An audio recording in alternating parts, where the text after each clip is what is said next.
Hello students, good morning. High secondary part 1 IP subject lecture number 46 है।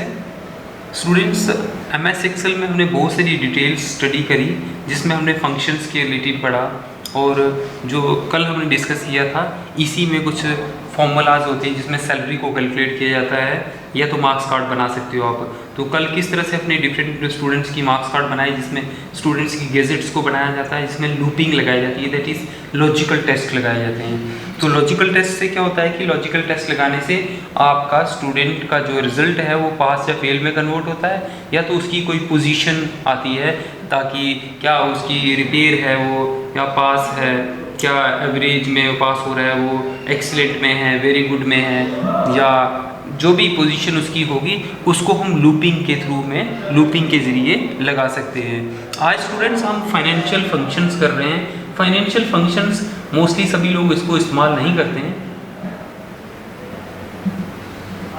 Financial functions को क्यों नहीं करते हैं? क्योंकि फाइनेंशियल फंक्शन का जो रोल है, जो इसका यूज़ है, बेसिकली बैंकिंग सेक्टर्स में होता है। तो आजकल रेडीमेड कुछ फॉर्मूलाज बने होते हैं या कैलकुलेटर टाइप के बने होते हैं, तो लोग उसको यूज़ कर सकते हैं। बट हमें ये पता होना चाहिए कि एमएस एक्सेल में क्या फॉर्मूलेज होते हैं और किस तरह से फाइनेंशियल फंक्शन यूज़ होते हैं। फाइनेंशियल का यहाँ पे मतलब ये होगा कि कोई भी ऐसी टर्म जो फाइनेंस के रिलेटेड हो। फाइनेंस मीन्स कोई बैंकिंग सेक्टर हो गया जिसमें मनी, पैसे का लेन देन हो, लिया पैसा किसी से लेना हो, या किसी को इंटरेस्ट पे दिया हो, या उसे वापस लेना हो। जिस तरह की हमारी लोन पेमेंट्स होती हैं, जिस तरह से हम बैंकिंग में लोन्स लेते हैं, आप डिफरेंट कभी भी बैंक में जाएंगे तो वो लोन के लिए अप्लाई करेंगे। एम्प्लॉइज़ के लिए जब पीसीएल का लोन होता है या कार लोन होता है कोई भी, तो आपका सबसे पहला प्रश्न ये होता है कि मेरी ईएमआई कितनी कटेगी, मैं कितनी ईएमआई दे सकता हूँ और कितनी ईएमआई मुझे पड़ेगी, मैं कितना लोन ले रहा हूँ, मैं दैट मीन्स मेरा प्रिंसिपल रेट क्या है, कितना लोन मुझे चाहिए, उसके बाद उसके ऊपर रेट ऑफ इंटरेस्ट। ये सब चीज़ें हमें पता होती हैं कि रेट ऑफ इंटरेस्ट कितना है, हर पर्सन को पता है कि रेट ऑफ इंटरेस्ट कितना है मेरी। लेकिन ये सब चीज़ें पता होने के बावजूद भी हमारी ईएमआई जो होता है वो बैंक मैनेजर या जो भी बैंकिंग एसोसिएट होते हैं वो उसको कंसोलिडेट करके बताते हैं कि आप इतना लोन अगर ले रहे हो तो आपको इतनी ईएमआई पड़ेगी। इन चीज़ों को कैलकुलेट करने के लिए हम कुछ फाइनेंशियल फंक्शंस का इस्तेमाल करते हैं। ये जो फाइनेंशियल फंक्शंस होते हैं बहुत हेल्पफुल होते हैं एमएस एक्सेल में। सभी लोगों को पता नहीं होते हैं, मैंने इसलिए बताया कि जो प्रोफेशनल लोग हैं इसका इस्तेमाल करते हैं। साधारण जो लोग हैं वो मोस्टली एमएस एक्सेल में मुश्किल से टाइपिंग और अकाउंटिंग का छोटा मोटा काम कर सकते हैं। जो फाइनेंशियल फंक्शन है पता हमें ज़रूर होना चाहिए। इसमें जो फाइनेंशियल फंक्शन है बहुत सारे हैं, बट मोस्टली कुछ इंपॉर्टेंट फंक्शंस हैं जिनको हम डिस्कस करेंगे। जिसमें सबसे पहला फंक्शन है आपका एनपीवी, नेट प्रेजेंट वैल्यू। दूसरा फंक्शन है हमारा पीएमटी, पर मंथ में rate of interest instalment calculate करनी होगी। दूसरा है आईपीएमटी, ये जो फंक्शंस हैं इनको हम यूज़ कर रहे हैं। और फोर्थ वाला फंक्शन है पीपीएमटी। स्टूडेंट, इन सभी फंक्शंस को समझने का इनको ये एक फॉर्मूलाज हैं जो फॉर्मूला आप लगा देते हैं। जिस तरह से आप लूप लगाते थे, लॉजिकल टेस्ट बनाते थे कि लॉजिकल टेस्ट में आपने किसी भी जगह पे फॉर्मूला लगाया तो आपका लॉजिकली उसका रिजल्ट ट्रू आ रहा है, फॉल्स आ रहा है, वो आपको बताता है। इसी तरह से एनपीवी फंक्शन जो होता है वो लोन के लिए, जब भी लोन लिया जाता है या आप पैसा किसी को दे देते हैं, कहीं पे इन्वेस्ट करते हैं हम। मान लो मैंने क्या किया कि 5 लाख इन्वेस्ट कर दिया है कहीं पे, ये 5 लाख रुपया है मैंने इन्वेस्ट किया हुआ है। अब उस इन्वेस्टमेंट पे कितना प्रॉफिट मुझे आएगा, कितना प्रॉफिट आएगा, कितनी देर में आएगा, पर मंथ का कितना आएगा, इसको कैलकुलेट करने के लिए हम एनपीवी का इस्तेमाल करते हैं। एनपीवी का मतलब होता है net profit, net present value. जो नेट प्रेजेंट वैल्यू आपकी होती है, first function is net present value. तो जो नेट प्रेजेंट वैल्यू है इसको कैलकुलेट करने के लिए कि आपने जो भी इन्वेस्टमेंट की है, एनी टाइप की जो इन्वेस्टमेंट की है, आपने पैसा कहीं पे लगाया हुआ है, उस इन्वेस्टमेंट का प्रिंसिपल रेट है क्या, आप कितने इंटरेस्ट पे किसी को पेमेंट दे रहे हो और कितने रेट पे इंटरेस्ट दे रहे हो, और उसके बाद आपको क्या वो रिटर्न वापस नहीं आता है। जिस तरह से बैंकिंग सेक्टर बैंक में किसी को लोन देता है तो बैंक पहले से गारंटी लेता है कि हाँ भाई, अगर आप लोन इंटरेस्ट वापस नहीं करोगे तो आपका जो एसेट है आपकी रिकवरी हो सकती है, या आपने ये चीज़ मॉर्टगेज में रखी होगी तो या बैंक आपकी ले लेगा। इस तरह से ही जो पर्सन इन्वेस्ट करता है कहीं पे, उसकी भी कोई ना कोई श्योरिटी होती है कि ये पैसा मैंने लगाया है, मुझे इसका लॉस ना हो। तो इसमें इसको लगाने का तरीका क्या है, जब आपके पास कोई भी वैल्यूज़ होंगी उन वैल्यूज़ में आप इसको इक्वल टू करके NPV लगाएंगे, NPV नेट प्रेजेंट वैल्यू, तो ब्रैकेट स्टार्ट करेंगे। ब्रैकेट स्टार्ट करने के बाद आप क्या करेंगे, रेट लिखेंगे कि आपका रेट ऑफ इंटरेस्ट कितना है। जो भी रेट ऑफ इंटरेस्ट होगा, 14% पे आप किसी को पेमेंट कर रहे हो, 20 पे दे रहे हो, 15 पे दे रहे हो। मोस्टली बैंकिंग सेक्टर में 10 से लेकर 14 तक का रेट ऑफ इंटरेस्ट होता है, लेकिन जो प्राइवेट इन्वेस्टर्स होते हैं, जो प्राइवेट सेक्टर्स होते हैं, तो उसमें रेट ऑफ इंटरेस्ट ज़्यादा भी हो सकता है, क्योंकि इसमें जो फॉर्मेलिटीज़ होती हैं उसके कंपैरिजन में, बैंक के कंपैरिजन में कम होती हैं। बैंक बहुत ज़्यादा फॉर्मेलिटी लेके, लेकिन वो सिक्योर रहता है, सिक्योर क्योंकि उसको लॉस नहीं करना है। तो प्राइवेट सेक्टर में मैं आपको बता रहा हूँ कि NPV रेट ऑफ इंटरेस्ट में जो रेट होगा, और वैल्यू 1 और वैल्यू 2, वैल्यू 1 और वैल्यू 2, इस तरह से आप NPV का लगा सकते हैं, जिसमें आपको कि नेगेटिव वैल्यू और positive value, that is profit and loss, profit and loss का पता चलेगा। प्रॉफिट रहेगा जो पॉजिटिव वैल्यू रहेंगी आपकी, और लॉस का रहेगा जो नेगेटिव वैल्यू आएंगी। इससे NPV से, नेट प्रेजेंट वैल्यू से आप इन्वेस्टमेंट जो भी लगा रहे हैं, तो आपको ये पता चल सकता है कि 5 मंथ के बाद, 1 ईयर के बाद मुझे कितना पैसा वापस मिलने वाला है। इसी तरह से, क्योंकि ये फंक्शन का नाम ही फाइनेंशियल फंक्शन है, सारे के सारे पैसे के रिलेटेड है। दूसरा वाला फंक्शन है जिसमें हम यूज़ करते हैं, that is PMT।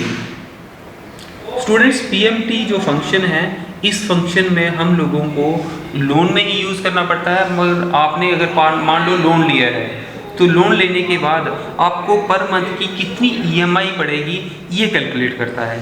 This function is use to calculate the EMI और instalment per month on that loan पे, उस लोन पे कितनी पड़ रही है, और रेट ऑफ इंटरेस्ट आपको दिया गया है, और पीरियड भी दिया गया है कि कितना टाइम पीरियड होगा। दैट फंक्शन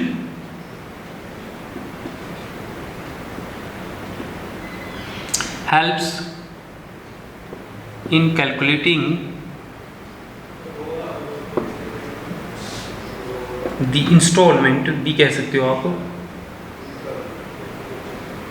इंस्टॉलमेंट और EMI भी आप कह सकते हैं, on the loan with available rate of interest. आपका रेट ऑफ इंटरेस्ट आपको पता होना चाहिए, एंड टाइम पीरियड, कि जो लोन आपने लिया है वो कितनी देर के लिए ले रहे हो, क्या वो 2 ईयर्स के लिए ले रहे हो, क्या वो 3 ईयर्स के लिए ले रहे हो, या 4 ईयर के लिए ले रहे हो। तो इसकी वैल्यूज़ को लगाने का तरीका क्या है, इसमें आपके पास रहेगा इक्वल टू लगा के फॉर्मूला लगाना होगा। PMT आपने लिखना है, PMT के बाद ब्रैकेट स्टार्ट करना है, उसके बाद आपने इसका रेट लिखना है, रेट ऑफ इंटरेस्ट कितना है, जो भी रेट ऑफ इंटरेस्ट होगा। रेट ऑफ इंटरेस्ट के बाद आपने लिखना है NPER, that is number of instalment per month. Number of instalment per month में आपकी कितनी है, आपकी प्रेजेंट वैल्यू क्या है, दैट मीन्स आपने लोन लिया कितना है, आपकी फ्यूचर वैल्यू क्या होगी। दैट मीन्स अगर आज आपने लोन लिया है तो 1 साल के बाद आपकी वैल्यू कितनी होने वाली है उसकी, उसके ऊपर कितना रेट ऑफ इंटरेस्ट लगा के कितना प्रिंसिपल अमाउंट बढ़ जाएगा। और आप आगे टाइप भी लिख सकते हो। अगर आपको इसी को कैलकुलेट करना हो, इसमें आपके पास रेट ऑफ इंटरेस्ट, मान लो मैं एक एग्जांपल लेके चलता हूँ कि आपका रेट ऑफ इंटरेस्ट है 14%। Rate of interest is equal to 14% आपने बैंक से लोन लिया है।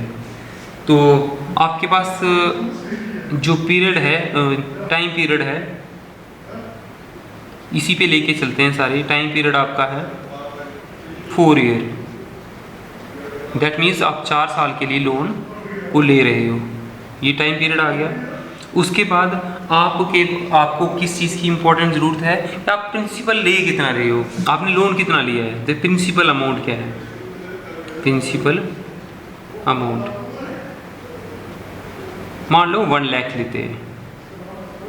अब 1 लाख लोन लिया है, उस पर 14% इंटरेस्ट है, 4 साल के लिए लिया जा रहा है, तो उसकी जो EMI है वो कैसे कैलकुलेट होगी, उसको कैलकुलेट करने के लिए आपको क्या करना पड़ेगा, इक्वल टू PMT में rate of interest that is 14।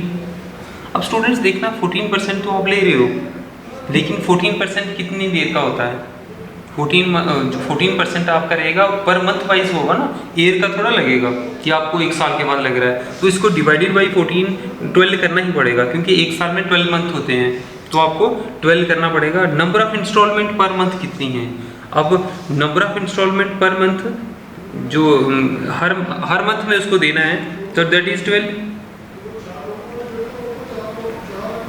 तो प्रेजेंट वैल्यू उसकी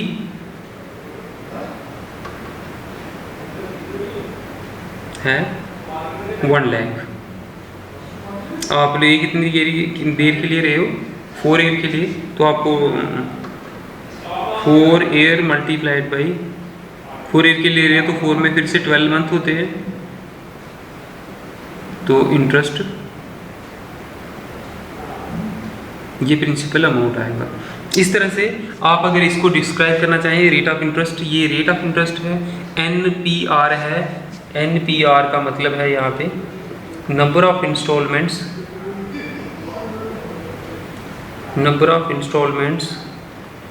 पर मंथ, एक मंथ में कितनी नंबर ऑफ इंस्टॉलमेंट्स हैं, PV for present value, present value है, FV फॉर फ्यूचर वैल्यू,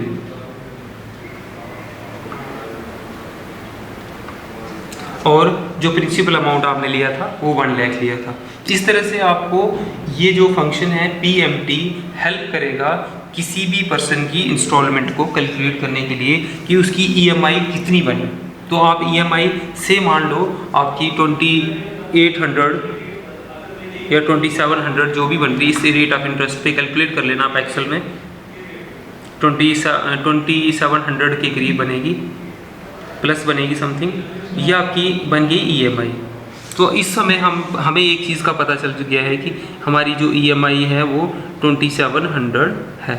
अब इस 2700 में हम लोगों का इंटरेस्ट कितना लग रहा है, क्या आप 2700 तो इंस्टॉलमेंट दे रहे हो पर मंथ की, पर 1 लाख आपने लोन लिया है। अब इस 1 लाख के ऊपर इतना पैसा देने से क्या हो रहा है, आपका इंटरेस्ट भी इसके बीच में ही आ रहा है।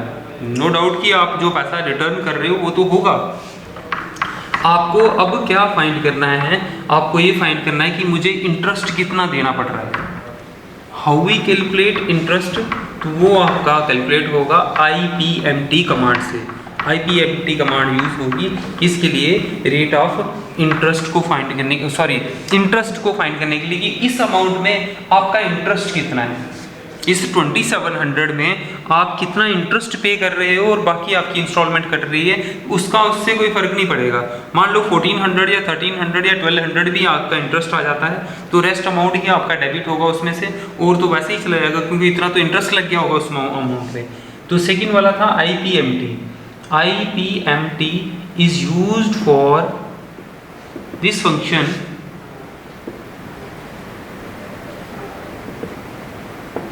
is used for calculating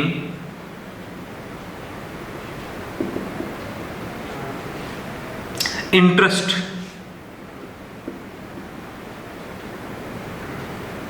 on the available loan. जो आपका अवेलेबल लोन है, हम यही एग्जांपल लेके चल रहे हैं हर केस में कि यही 1 लाख रुपया लोन है, इसके ऊपर आपको इंटरेस्ट कितना पड़ गया पर मंथ का। लेकिन तो इस कमांड को यूज़ करने का क्या तरीका होगा, इस कमांड को आप कैसे यूज़ कर सकते हो। इस कमांड को यूज़ करने के लिए आपने वही IPMT लगाना है। IPMT ये तो कमांड है, जैसे ये लगा दी तो आपका फंक्शन स्टार्ट हो जाएगा। अब आपने सबसे पहले रेट ऑफ इंटरेस्ट लिखना है, आपका रेट रहेगा। मैं ऐसे पहले बता देता हूँ आपको कि आपका रेट ऑफ इंटरेस्ट कितना है। रेट के बाद आप एक महीने का कैलकुलेट कर रहे हो, सबसे पहले हम 1 मंथ का कर रहे हैं, तो मंथ कितने मंथ का कैलकुलेट करना है। उसके बाद आपका पीरियड कितना है, टाइम पीरियड, उस लोन का टाइम पीरियड कितना होगा, और आपका प्रिंसिपल अमाउंट कितना है। तो इसका मीनिंग ये हो जाएगा कि IPMT आप रेट ऑफ इंटरेस्ट 14 लेके चल रहे हैं, 14 का मतलब 14 डिवाइडेड बाई 12 आ जाएगा, क्योंकि 14% इंटरेस्ट तो है, बट 14% रेट ऑफ इंटरेस्ट होने से 12 मंथ में लग रहा है, ना कि हम ईयरली ले रहे हैं, हम मंथली ले रहे हैं। आपकी कोई भी इंस्टॉलमेंट करती है तो वो मंथली बेस पे करती है। कामा करके कितने मंथ का ले रहे हो आप, 1 मंथ का रेट ऑफ इंटरेस्ट कैलकुलेट करोगे, आप एक महीने में कितना इंटरेस्ट पे कर रहे हो इस इंस्टॉलमेंट में। कामा करके फिर से आपको देना है कि मुझे मेरा टाइम पीरियड कितना है इस लोन का, तो मेरा जो टाइम पीरियड है दैट इज़ 4 ईयर। आप फिक्स लेके चल रहे हैं कि 4 साल इसका टाइम पीरियड है, लेकिन 4 ईयर में 12 मंथ होते हैं। एस्ट्रिक का साइन लगा लो, 12 लगा लो, कामा करके प्रिंसिपल अमाउंट लिख दो। इस कमांड से आप क्या कर सकते हो, ब्रैकेट बंद कर दो, आपका पता चलेगा कि जो भी कैलकुलेशन होगी 1100 1200 समथिंग इस तरह से होगी, तो वो आपका क्या हो गया कि इस अमाउंट में ये जो इंस्टॉलमेंट थी, इस इंस्टॉलमेंट 2700 हमने मंथली दी थी, तो 1200 तो आपका क्या कट रहा है, इंटरेस्ट ही कट रहा है। 1200 तो आपका इंटरेस्ट ही कट रहा है। तो आपका जो टोटल प्रिंसिपल अमाउंट था एक महीने में 1 लाख में से सिर्फ 1500 ही कम हुआ, 1500 ही कम हुआ, और तो आपका किस में चला गया, इंटरेस्ट में। तो 1 लाख पे आपका 1 मंथ में 1200 इंटरेस्ट लग रहा है। तो इसी तरह से जो प्रिंसिपल अमाउंट है धीरे धीरे कम होता जाएगा, रेट ऑफ इंटरेस्ट जो इंटरेस्ट है पर मंथ का वो भी कम होता जाएगा, और आप हर महीने में अपनी इंस्टॉलमेंट देते जाते हैं। तो इससे आप कैलकुलेट कर सकते हैं कि मैंने इतना लोन लिया है, मुझे रेट ऑफ ये पता है, प्रिंसिपल अमाउंट भी पता है, तो आप घर में खुद भी कैलकुलेट कर सकते हैं। एक्सेल आपको IPMT कमांड से कैलकुलेट करके देगा। लास्ट वाली कमांड जो है आज हम डिस्कस करने जा रहे हैं दैट इज PPMT। स्टूडेंट्स, जो PPMT कमांड है ये क्या काम करती है, किस तरह से आपकी हेल्प करती है यूज़ करने, क्या इससे आपका क्या सॉल्व होगा। आपने पहले तो इंस्टॉलमेंट की फाइंड, उसके बाद आपने रेट ऑफ इंटरेस्ट फाइंड किया। अब रेट ऑफ इंटरेस्ट फाइंड करने के बाद आपको जो अमाउंट है वो कितना देना पड़ा पर मंथ में, जो आपने रेट ऑफ इंटरेस्ट दिया था। अब प्रिंसिपल अमाउंट आपको कितना देना पड़ रहा है। लास्ट में जब आप यही 1 लाख था आपका, 1 लाख के बाद 4 साल के बाद आपका लोन खत्म होता है या 4 साल का पीरियड है, आफ्टर 4 ईयर ये लोन कितना बन जाएगा। इस 1 लाख लोन पे 4 साल में कितना इंटरेस्ट टोटल लग जाएगा। क्योंकि अगर आप सीधा सिंपली मल्टीप्लाई करते हो, आप सोचोगे कि 1 मंथ का निकल गया 1200, तो उससे सारे मंथ का मल्टीप्लाई करके मैं इसको सीधा 12 से करता हूँ, 1 ईयर का बन गया, फिर आगे करता हूँ। नो, ये रॉन्ग मेथड होगा। रॉन्ग मेथड क्यों होगा, क्योंकि 1 मंथ में आपका इतना पैसा लेस हो रहा है, 1 लाख में से 1500 1500। अब दूसरे मंथ में क्या हो रहा है कि इसी पे इंटरेस्ट तो लगेगा, बट अब 1200 नहीं लगेगा, अब 1100 समथिंग लगेगा, क्योंकि जो प्रिंसिपल अमाउंट था वो आपका कम हो चुका है। इसी तरह से प्रिंसिपल अमाउंट भी कम होता जाएगा, उसी पे जो इंटरेस्ट लगेगा वो भी कम होता जाएगा। तो उसको 1 टाइम में कैलकुलेट करना होगा।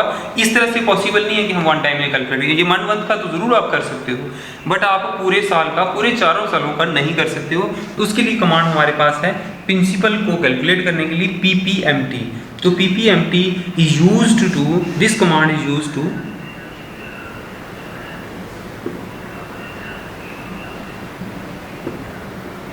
or this function is used to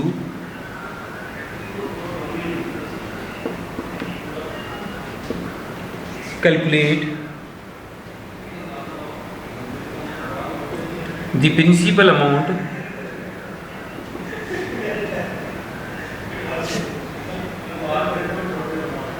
after 4 year। उस 4 सालों के बाद आपको प्रिंसिपल अमाउंट कितना जो पे करना, विच वी हैव टू पे।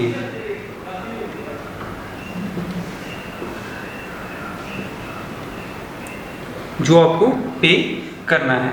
तो ये जो इंटरेस्ट लगेगा इस कमांड से यूज़ होगा, इक्वल टू PPMT आपने लगाया, ब्रैकेट स्टार्ट करें, उसके बाद रेट ऑफ इंटरेस्ट आपका है 14%, 14 डिवाइडेड बाई 12। अब आपने यहाँ पे लेने के बाद अब आपको प्रिंसिपल पूरे का पूरा लेना है, 1 मंथ का नहीं लेना है। तो आप इसको सीधा 4 year multiplied by 12 into 1 lakh, तो आप इससे इसको कैलकुलेट कर सकते हो कि हमारा प्रिंसिपल अमाउंट कितना आया। तो स्टूडेंट्स, ये हमारे कुछ फंक्शंस थे, फाइनेंशियल फंक्शंस MS एक्सेल में जिनको हम इस्तेमाल करते थे। फाइनेंशियल